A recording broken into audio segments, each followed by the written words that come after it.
Hello aspirant, स्वागत है आप सभी का हमारे यूट्यूब चैनल CGPSC ABCD में। इस वीडियो के अंदर हम धातुओं के बारे में जानेंगे। ठीक है, कि धातुओं का आवर्त सारणी में क्या स्थिति है, धातुओं के क्या गुण धर्म होते हैं, अयस्क क्या होते हैं, खनिज क्या होते हैं और अयस्क और खनिजों में अंतर क्या होते हैं।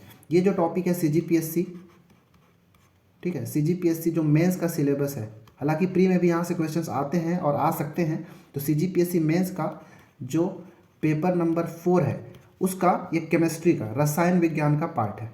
ठीक है ना, तो ये आपके लिए बहुत ज़्यादा इंपॉर्टेंट हो सकता है मेंस की दृष्टि से, तो आप बहुत ही ध्यान से इस वीडियो को देखेंगे। ये केवल CGPSC के लिए ही नहीं, ये जो क्लास 10 के जो स्टूडेंट हैं, ठीक है, उनके लिए भी ये काम आएगा। ये जो वीडियो होगा, साथ ही साथ कोई सा भी एग्जाम जहाँ पे साइंस के क्वेश्चंस आते हैं उस दृष्टि से बहुत ही ज़्यादा इंपॉर्टेंट होंगे। ठीक है, चलिए अपने वीडियो की शुरुआत करते हैं और हम देखेंगे कि धातुओं की स्थिति क्या है, गुण धर्म क्या होते हैं, अयस्क और खनिज में क्या अंतर हो, उन सारे चीज़ों को हम देखेंगे। ठीक है, चलिए। तो ये है आवर्त सारणी। जैसा कि हमने पहले बचपन में भी पढ़ा है, क्लास 10 में पढ़ा है, क्लास 11-12 के अंदर भी हमने आवर्त सारणी के बारे में पर्याप्त चीज़ें पढ़े हैं। 10वीं तक तो सभी लोग पढ़े होंगे। 11-12 के बाद कई सारे लोग साइंस बैकग्राउंड के नहीं रह जाते हैं, अदर सब्जेक्ट चुन लेते हैं। तो 10वीं तक भी अगर पढ़े हैं तब भी ये पर्याप्त है। चलिए, वैसे भी तो मैं इसमें बताने ही वाला हूँ। ठीक है, तो देखिए, ये जो है आवर्त सारणी है, ये जो है आधुनिक आवर्त सारणी है, मॉडर्न पीरियोडिक टेबल। ये जो आधुनिक आवर्त सारणी जो है ये मोजले के द्वारा दिया गया था। ठीक है, किसके द्वारा? मोजले के द्वारा। ये आधुनिक मॉडर्न पीरियोडिक टेबल जो है मोजले के द्वारा दिया गया था। ठीक है ना, और आधुनिक आवर्त सारणी में कुल 118 तत्वों को रखा गया है। ठीक है ना, कितने? 118 तत्वों को रखा गया। ये जो आप दिख रहा है ना, ये 118वें नंबर का तत्व है।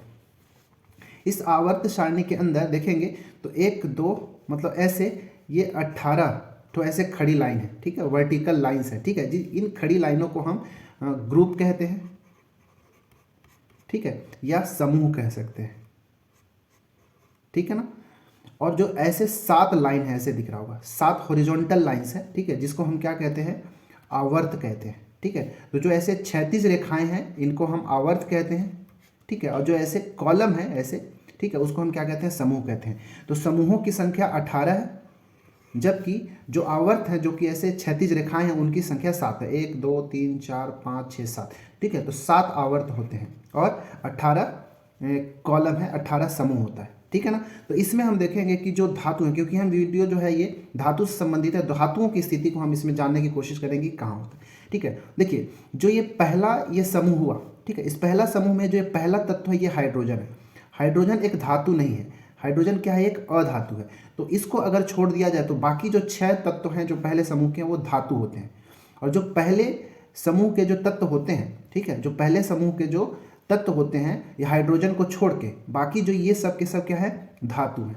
ठीक है ना, lithium, sodium, potassium, rubidium, caesium, francium, ये सब के सब क्या है? धातुएं हैं। और इन धातुओं को कहा जाता है क्षार धातुएं। क्या कहलाते हैं? ये क्षार धातु कहलाते हैं। तो पहले समूह के अंदर भी धातु हैं। दूसरे समूह में बेरिलियम, मैग्नीशियम, सीजियम नहीं, कैल्शियम, स्ट्रांसियम, बेरियम और इरेडियम, ये सब के सब क्या है? ये भी धातु हैं। और ये जो दूसरे समूह के अंदर जो धातु हैं, इन धातुओं को कहा जाता है क्षारीय मृदा धातु। क्षारीय मृदा धातु कहा जाता है। इंग्लिश में इनको एल्कली मेटल्स कहलाते हैं, एल्कली मेटल्स कहलाते हैं। और क्षारीय मृदा को हम कहते हैं एल्कली अर्थ मेटल्स कहलाते हैं। ठीक है, फिर ये जो देखेंगे, ये तीसरा से लेके यहाँ तक 12वें नंबर का जो समूह है, ये जो ब्लू कलर का दिख रहा है ना, ये वाला, ये पूरे के पूरे जो है इनको ट्रांजिशन एलिमेंट, ट्रांजिशन मेटल्स कहे जाते हैं। ठीक है, ट्रांजिशन, या इसी को कहा जाता है संक्रमण धातुएं। ठीक है, संक्रमण धातुएं या फिर ट्रांजिशन मेटल्स कहलाते हैं, ये जो कलर के। ठीक है, तो ये वाले हो गए क्षार धातु, ये क्षारीय मृदा धातु, और ये जो है ये पूरे जो ब्लू कलर का दिखाई दे रहे हैं, इनको संक्रमण धातु कहलाते हैं। फिर आते हैं यहाँ पे, तो यहाँ पे जो ये वाला कलर दिख रहा है ऑरेंज कलर का, ये वाला पूरा पार्ट, मैं यहाँ पे इसको ऐसे करता हूँ, ये जो पूरा दिख रहा है ये सब के सब भी धातु ही हैं, मेटल ही हैं। इनको हम कहते हैं बेस मेटल्स। क्या कहते हैं? सॉरी, बेस नहीं, बेसिक मेटल्स कहते हैं। ये देखिए यहाँ पे लिखा हुआ है बेसिक मेटल्स कहलाते हैं ये। ठीक है, बेसिक मेटल्स कहलाते हैं। इसके बाद ये जो ग्रीन कलर का दिख रहा है, ये बोरॉन हो गया, सिलिकॉन, जर्मेनियम, आर्सेनिक, ये एंटीमनी, पोलोनियम और टेल्यूरियम, ये जो ग्रीन कलर में लिखे हुए हैं ना, ये सब के सब जो है ग्रीन कलर वाले कहलाते हैं सेमी मेटल्स या फिर उप धातुएं कहलाती हैं। ये सब उप धातु या फिर सेमी मेटल्स कहलाते हैं। ठीक है, इनकी जो प्रॉपर्टी होती है धातु और अधातुओं के बीच की होती है, इसलिए इनको उप धातु या सेमी मेटल्स भी कहलाते हैं।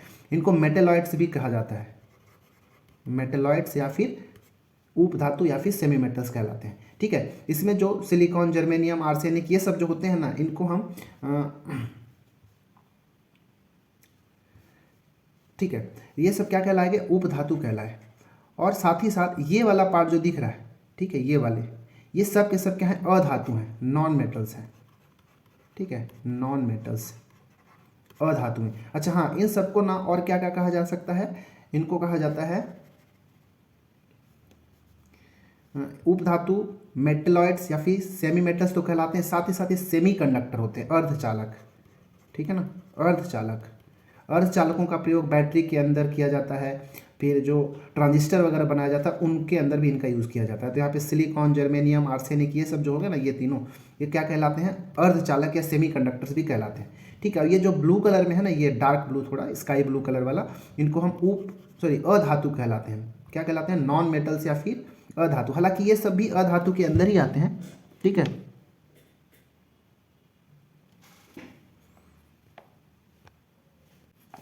ठीक है, तो ये अधातु हो गए। ये जो ग्रीन कलर वाले क्या थे? ये उप धातु थे।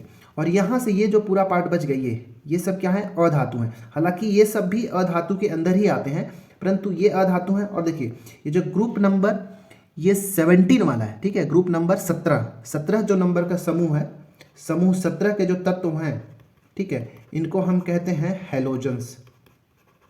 ठीक है, हैलोजेंस। मैं यहाँ पे धातुओं के साथ साथ अन्य जो अधातु हैं, उप धातु हैं, उनकी भी स्थिति को मैं बता रहा हूँ यहाँ पे। ठीक है, तो ये वाले मतलब यहाँ से ये कह लीजिए कि ये वाले पार्ट जो है, ये पूरा इतना को अगर छोड़ के ये पूरा अगर देखा जाए, जो मैं अभी हाईलाइट किया, ये सब के सब क्या कहलाते हैं? अधातु कहलाते हैं। ठीक है, अधातुओं के अंदर ही ये जो समूह 17 के जो तत्व हैं उनको हम हैलोजन कहलाते हैं। और जो ये समूह 18वें समूह के जो तत्व हैं उनको शून्य समूह भी कहा जाता है।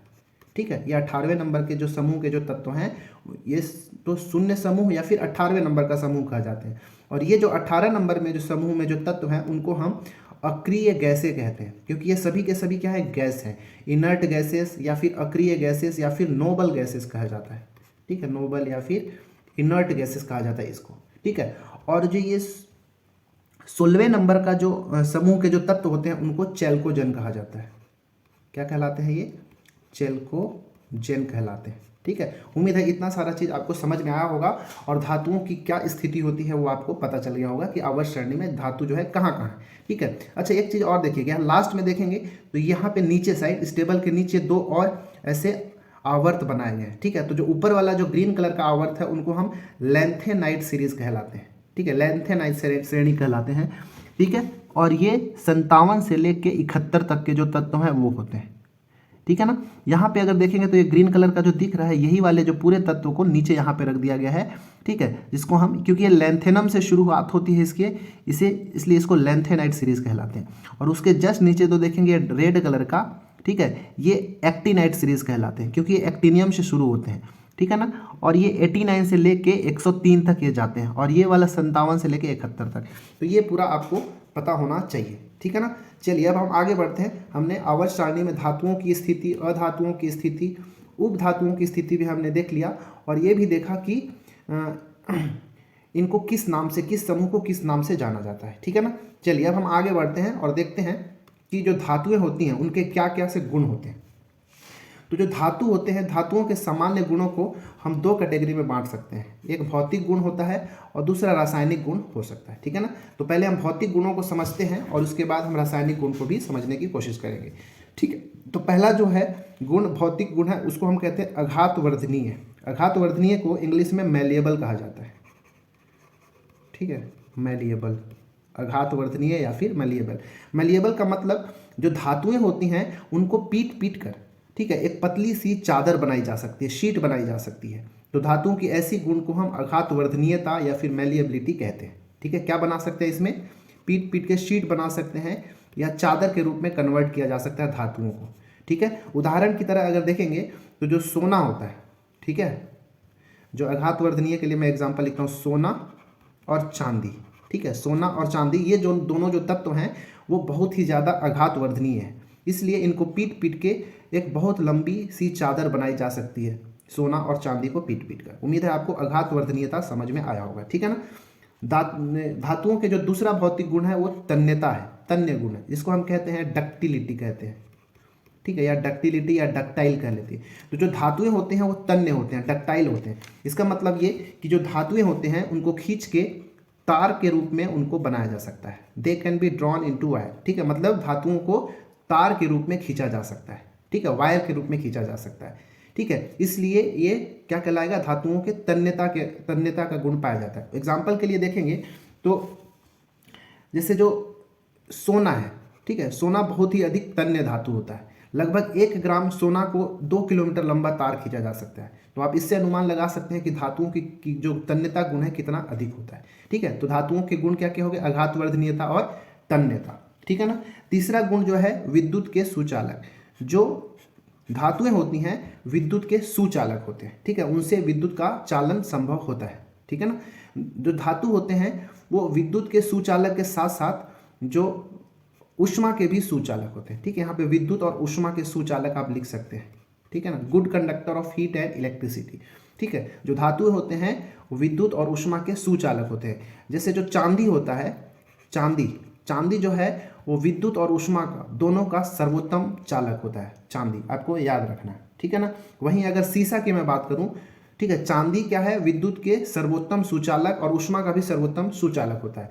परंतु जो सीसा होता है, लेड, ठीक है, सीसा, ठीक है, ये निम्नतम चालक होता है। क्या होता है, निम्नतम चालक होता है विद्युत का। ठीक है, याद रखना चाहिए आपको। ठीक है ना। ऊष्मा और विद्युत दोनों का कह सकते हैं। अगला कठोरता। जो धातुएं होती हैं वो जनरली कठोर होते हैं। ठीक है ना, स्ट्रांग होते हैं वो। ठीक है, मतलब इनकी स्ट्रेंथ जो है बहुत अधिक होती है, बहुत कठोर होते हैं। ठीक है, धातुओं में कठोरता के गुण पाए जाते हैं। परंतु कुछ ऐसे धातु हैं जो सॉफ्ट भी होते हैं, मृदु भी होते हैं, जैसे पोटेशियम और सोडियम। सोडियम और पोटेशियम क्या है, अपवाद होते हैं। ठीक है ना, ये क्या है, अपवाद है। सोडियम और पोटेशियम ऐसे धातु होते हैं जिनको आसानी से चाकू के माध्यम से काटा जा सकता है। बाकी सारे धातुएं जो है लगभग कठोर होती हैं। ठीक है ना। अगला, तो 4 गुण हमने देख लिया। 5वां गुण है ठोस। धातुएं जो है जनरली सॉलिड होते हैं। ठीक है, ठोस होते हैं। ठीक है, परंतु कुछ ऐसे धातु हैं जो द्रव अवस्था में पाए जाते हैं, जैसे पारा। ठीक है, पारा एक अपवाद है जो कि एक धातु होते भी किस रूप में, रूम टेम्परेचर पर द्रव रूप में पाए जाते हैं। ठीक है ना। अगला 6वां, उच्च गलनांक और क्वथनांक। जो धातुएं होती हैं, गलनांक का मतलब मेल्टिंग पॉइंट और क्वथनांक का मतलब बॉइलिंग पॉइंट। तो जो धातुएं होती हैं क्योंकि वो कठोर होते हैं और ठोस होते हैं, इसलिए उनके गलनांक बहुत ज़्यादा होते हैं, बहुत ज़्यादा टेम्परेचर पे वो उबलते हैं। ठीक है ना। तो गलते हैं और उबलते हैं ज़्यादा टेम्परेचर पे, मतलब इनका कहने का कि गलनांक और जो क्वथनांक दोनों बहुत ज़्यादा उच्च होता है। तो ये 6 जो थे, ये सब के सब क्या है, भौतिक गुण, धातुओं के भौतिक गुण के अंदर में आते हैं। ठीक है ना। जैसे अगर एग्जाम्पल की तरह यहाँ पे देखेंगे गलनांक के अंदर, तो जो टंगस्टन होता है, ठीक है, टंगस्टन जो बल्ब होता है, विद्युत का बल्ब, उसमें फिलामेंट जो होता है और टंगस्टन का बना होता है। इसको जो सिंबल होता है W होता है। इसका जो है गलनांक बहुत अधिक होता है, लगभग 3500 डिग्री सेल्सियस। ठीक है, कितना, 3500 डिग्री सेल्सियस होता है। ठीक है, अब हम धातुओं के रासायनिक गुणों का अध्ययन करते हैं। ठीक है, तो धातुओं के रासायनिक गुणों का अध्ययन करते हैं तो देखिए, पहला क्या है, धन आयन का निर्माण करते हैं। ठीक है, जो धातु होते हैं उनके अंदर इलेक्ट्रॉन त्याग करने की प्रवृत्ति होती है और वो इलेक्ट्रॉन त्याग कर धन आयन या फिर पॉजिटिव आयन बनाते हैं। ठीक है, जो इलेक्ट्रॉन त्याग करेंगे वो क्या बनाएंगे, पॉजिटिव आयन बनाएंगे। जैसे सोडियम, ठीक है, सोडियम 1 इलेक्ट्रॉन त्याग कर सोडियम आयन बनाता है। मैग्नीशियम 2 इलेक्ट्रॉन त्याग कर मैग्नीशियम 2 आयन बनाता है। उसी तरह अगर देखेंगे तो एल्यूमिनियम जो है 3 इलेक्ट्रॉन त्याग कर Al3+ आयन बनाता है। इस प्रकार अगर आप देखें तो जितने भी धातुएं होती हैं वे इलेक्ट्रॉन त्याग कर क्या बना रहे हैं, धन आयन बनाते हैं। और जो अधातु होते हैं ना, इलेक्ट्रॉन ग्रहण करके ऋण आयन या माइनस नेगेटिव आयन बनाते हैं। ठीक है, जैसे क्लोरीन, ठीक है, ऑक्सीजन। ठीक है, समझ में आ रहा है ना। तो अधातुएं ऋण आयन बनाते हैं और जो धातुएं हैं वो धन आयन का निर्माण करते हैं इलेक्ट्रॉन त्याग कर। अगला दूसरा गुण क्या है, रासायनिक गुण के अंदर धातुओं का धात्विक ऑक्साइड बनाना। देखिए, जितने भी धातु होते हैं वो ऑक्सीजन से क्रिया करके धात्विक ऑक्साइड का निर्माण करते हैं, ठीक है ना। उदाहरण के स्वरूप अगर देखेंगे तो जैसे मान लेते हैं एक सोडियम है, सोडियम एक मेटल है, धातु है, ये ऑक्सीजन से क्रिया करेगा, तो ऑक्सीजन से क्रिया करने के बाद Na2O सोडियम ऑक्साइड का निर्माण करता है, ठीक है। तो क्या हो रहा है कि धातु ऑक्सीजन से क्रिया करके धात्विक ऑक्साइड, मेटेलिक ऑक्साइड का निर्माण कर रहा है। और एग्जांपल देख सकते हैं, मैग्नीशियम ऑक्सीजन के साथ रिएक्शन करा के क्या बनाता है, MgO मैग्नीशियम ऑक्साइड बनाता है, ठीक है। तो ये इस प्रकार, ये दूसरा एग्जाम्पल आप यहाँ से और लगा सकते हैं। और भी कर सकते हैं, कैल्शियम, कैल्शियम जो है ऑक्सीजन से क्रिया करके क्या बनाएगा, CaO कैल्शियम ऑक्साइड बना लेगा, ठीक है। चलिए, तो इस तरह से हम देखें कि जो धातु होते हैं ऑक्सीजन से क्रिया करके धात्विक ऑक्साइड का निर्माण करते हैं।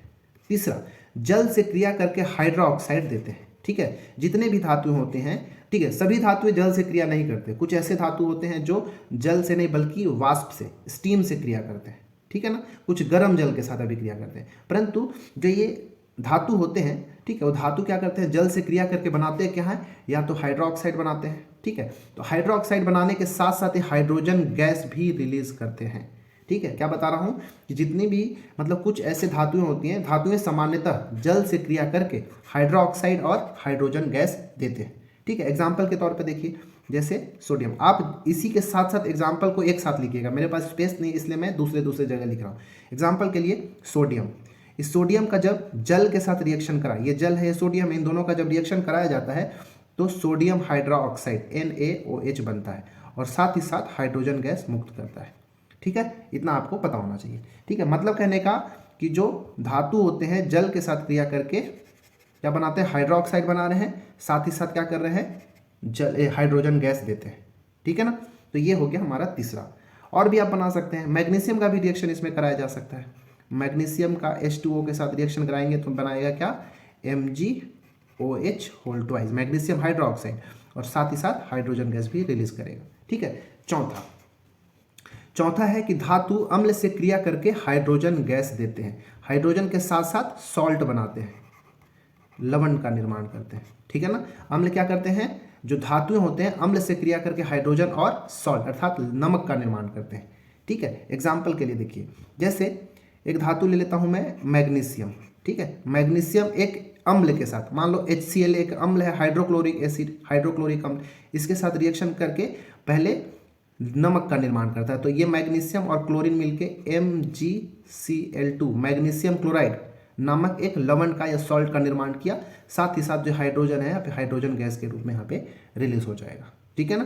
तो हम क्या देख रहे हैं कि जो धातु है अम्ल के साथ क्रिया करके नमक और हाइड्रोजन गैस दे रहा है। एक और एग्जांपल जो बहुत फेमस एग्जांपल है, सोडियम का ले सकते हैं।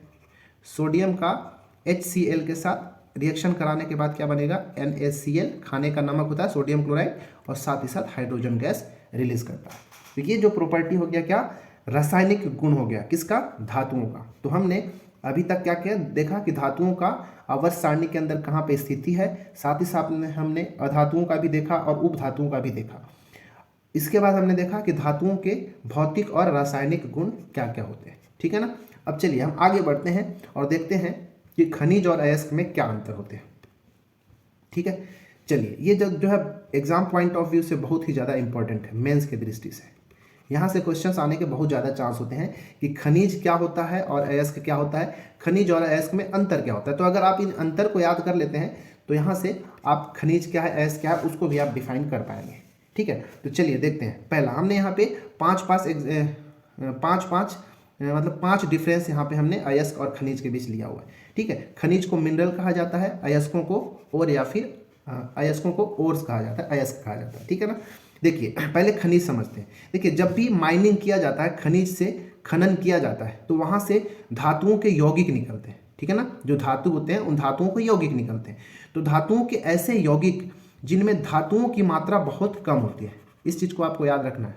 मतलब धातुओं के ऐसे यौगिक, क्योंकि यौगिक क्या होता है, ऐसे मिश्रण जिसमें दो या दो से अधिक तत्व एक फिक्स प्रपोर्शन में, ठीक है ना, एक उचित अनुपात में मिले होते हैं, तो वो यौगिक कहलाते हैं, ठीक है। तो खनिज से ऐसे यौगिक होते हैं धातुओं के जिनमें धातुओं की मात्रा बहुत कम होती है, ठीक है। साथ ही साथ ये पृथ्वी के अंदर जब होते हैं तो उनमें मिट्टी, रेत, कंकड़, ये सारी अशुद्धियाँ उनके साथ पाए जाते हैं, ठीक है। तो ऐसे धातुओं को हम क्या कहते हैं, ऐसे धातुओं को के यौगिकों को हम खनिज कहते हैं, ठीक है ना। क्या समझ में आया कि धातुओं के ऐसे यौगिक जिनमें धातुओं की मात्रा क्या होती है, बहुत कम होती है। धातु होते हैं उनमें, परंतु धातुओं की मात्रा उनमें कम होती है और उनमें अशुद्धियां बल्कि बहुत ज़्यादा पाए जाते हैं, तो ऐसे यौगिक को खनिज कहा जाता है।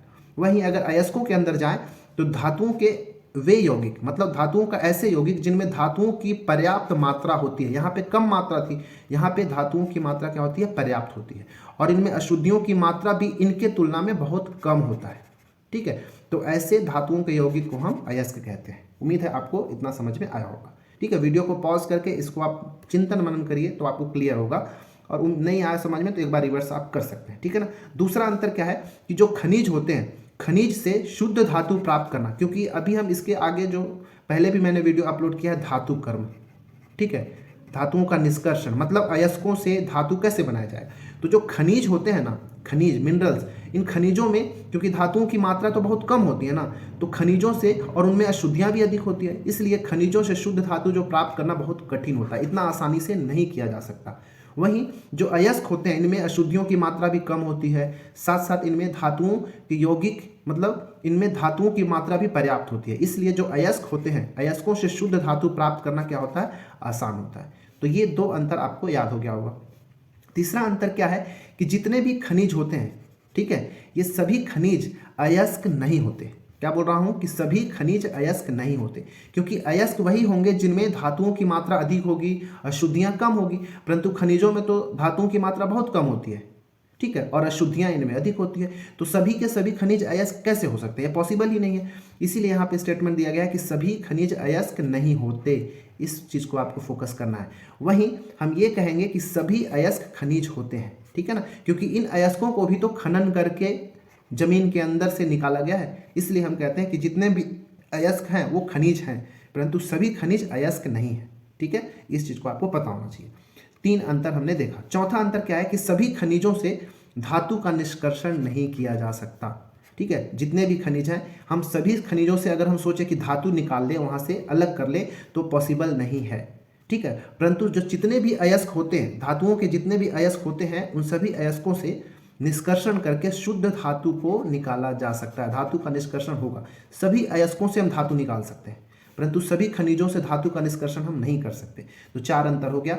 और 5वां अंतर है क्या कि हम दोनों का एग्जाम्पल को यहाँ पे लिख देंगे। तो खनिज क्या क्या, खनिज के उदाहरण क्या क्या, अभ्रक हो गया, क्ले हो गया, ये सब खनिज के अंदर में आते हैं।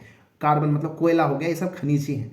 वहीं अगर अयस्कों की हम बात करें तो अयस्कों में देखिए हेमेटाइट, हेमेटाइट किसका अयस्क है, लोहे का अयस्क है। बॉक्साइट किसका, एल्यूमिनियम का अयस्क है। कोरंडम भी क्या है, एल्यूमिनियम का अयस्क है। चूना पत्थर किसका, कैल्शियम का अयस्क है। ठीक है, तो इस प्रकार हमने खनिजों और अयस्क में अंतर भी देख लिया। ठीक है, उम्मीद है आपको ये वीडियो समझ में आया होगा। जो कुछ भी मैंने पढ़ाया आपको अच्छे से समझ में आया होगा। आप इसको नोट डाउन करते चले और अपने शब्दों में अगर नोट्स बना के रखें तो जब कभी भी आपको मेंस देना होगा तो बहुत आसानी से इसको रिवाइज कर पाएंगे। ठीक है, इस वीडियो के अंदर इतना ही। वीडियो अच्छा लगता है तो लाइक करें, सब्सक्राइब करें, शेयर करें और बेल आइकन को अवश्य क्लिक करें। ठीक है, चलिए मिलते हैं अगले वीडियो में। इस वीडियो के लिए इतना ही, तब तक के लिए धन्यवाद।